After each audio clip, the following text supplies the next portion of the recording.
দীর্ঘ ১৭ বছরের বেশি সময় পর বাংলাদেশে আসছেন বিএনপির ভারপ্রাপ্ত চেয়ারম্যান তারেক রহমান এবং তার আগমনকে কেন্দ্র করে দেখতে পাচ্ছেন সারা বাংলাদেশের যে সকল নেতাকর্মীরা রয়েছেন, যে সকল আপামর জনতারা রয়েছেন, তারা গত কয়েকদিন থেকে ঢাকার উদ্দেশ্যে কিন্তু এসেছেন এবং আজ দেখছেন যে ৩০০ ফিট এলাকা পুরো একদম নেতাকর্মীদের ভিড়ে লোকারণ্য হয়ে রয়েছে।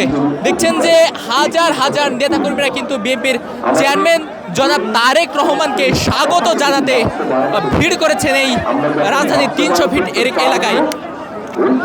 রাজনৈতিক কারণে ২০০৮ সালে বিএনপির চেয়ারম্যান তারেক রহমান দেশ ছেড়ে লন্ডনের উদ্দেশ্যে চলে গিয়েছিলেন এবং পরবর্তীতে জুলাই অভ্যুত্থানের পরে বিএনপি নেতাকর্মীদের মধ্যে বিভিন্ন ধরনের রাজনৈতিক অঙ্গনে বিভিন্ন ধরনের গুঞ্জন শুরু হয় যে বিএনপির ভারপ্রাপ্ত চেয়ারম্যান তারেক রহমান খুব দ্রুতই কিন্তু দেশে ফিরবেন।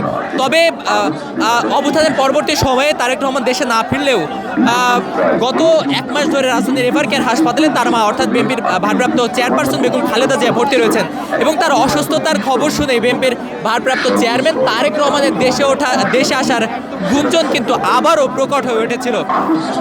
অনেকবার তারিখ পরিবর্তনের পরে দীর্ঘ প্রতীক্ষার পর অবশেষে বিএনপির ভারপ্রাপ্ত চেয়ারম্যান তারেক রহমান তিনি কিন্তু বাংলাদেশে আসছেন। ইতিমধ্যে তাকে বহনকারী যে বিমানটি, সেই বিমানটি কিন্তু বাংলাদেশের আকাশে প্রবেশ করেছেন এবং হযরত শাহজালাল আন্তর্জাতিক বিমানবন্দরের উদ্দেশ্যে খুব শীঘ্রই কিন্তু তার বিমানটি আসবেন এবং সেখানে অবতরণ করবেন।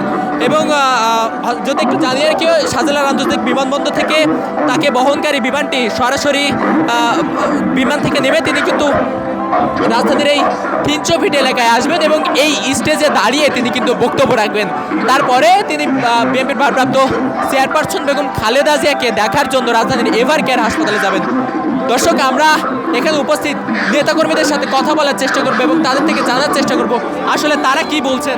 বাংলাদেশ জাতীয়তাবাদী দল মুন্সিগঞ্জ জেলা জাতীয়তাবাদী যুব দলের আহ্বায়ক কমিটির একজন সম্মানিত সদস্য।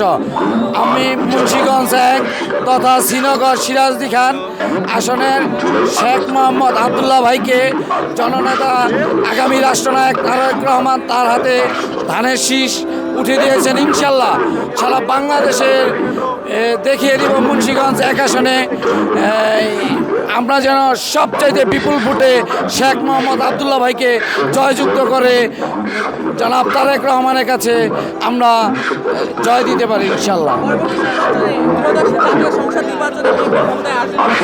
ইনশাল্লাহ সারা বাংলার গণমানুষ, সাধারণ মানুষ, কৃষক, শ্রমিক সবাই অপেক্ষা আছে এই বাংলাদেশটাকে এই আগামী রাষ্ট্রনায়ক তারেক রহমানের ধরতে হবে, তাকে রক্ষা করতে হবে, এই বাংলার মানুষকে তার বুকে নিতে হবে, তাকে এই দেশটাকে একসাথে সকলকে ঐক্যবদ্ধভাবে আগামী জাতীয় সংসদ নির্বাচনের মাধ্যমে এই দেশের রাষ্ট্রনায়ক হিসেবে ইনশাল্লাহ পার্লামেন্টে যাবে জনাব তারেক রহমান।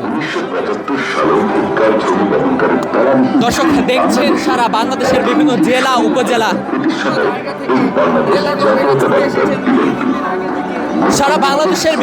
জেলা উপজেলা থেকে নেতাকর্মীরা কিন্তু ছুটে এসেছেন রাজধানীর এই ৩০০ ফিট এলাকায়। মানুষের ঢল নেমেছে রাজধানীর ৩০০ ফিট এলাকায় বিএনপির চেয়ারম্যান তারেক রহমানকে বরণ করার জন্য মূলত রাজধানীর ৩০০ ফিট এলাকায় কিন্তু ভিড় জমেছেন। দেখছেন যে বিএনপির যে সকল নেতাকর্মীরা রয়েছেন, ছাত্রদলের ভিপি পদপ্রার্থী ছিল আবিদুর রহমান, আবিদও কিন্তু এখানে উপস্থিত রয়েছেন এবং বিএনপির যে সকল নেতাকর্মীরা রয়েছেন তারা কিন্তু বিএনপির ভারপ্রাপ্ত চেয়ারম্যান তারেক রহমানকে স্বাগত জানানোর জন্য রাজধানীর এই ৩০০ ফিট এলাকায় কিন্তু তারা এসেছেন। দর্শক, যদি একটু জানিয়ে রাখি, আমরা কয়েকদিন যাবতীয় রাজধানীর ৩০০ ফিট এলাকায় রয়েছি এবং এখানকার সার্বিক পরিস্থিতি কিন্তু আপনাদেরকে দেখিয়েছি। আমরা দেখেছি যে বিএনপির ভারপ্রাপ্ত চেয়ারম্যান তারেক রহমানকে স্বাগত জানানোর জন্য রাজধানীর এই ৩০০ ফিট এলাকায় বাংলাদেশের বিভিন্ন প্রান্ত থেকে লোকজন ছুটে এসেছেন এবং বিভিন্ন ধরনের সাজে কিন্তু তারা এসেছেন। আজ একটু দেখানোর চেষ্টা করি যে অনেকে কিন্তু ধান দিয়ে পোশাক বানিয়েও কিন্তু পরে এসেছেন বিএনপির চেয়ারম্যান তারেক রহমানকে স্বাগত জানানোর জন্য। দীর্ঘ ১৭ বছরের বেশি সময় পর বিএনপির ভারপ্রাপ্ত চেয়ারম্যান তারেক রহমান কিন্তু দেশে আসছেন।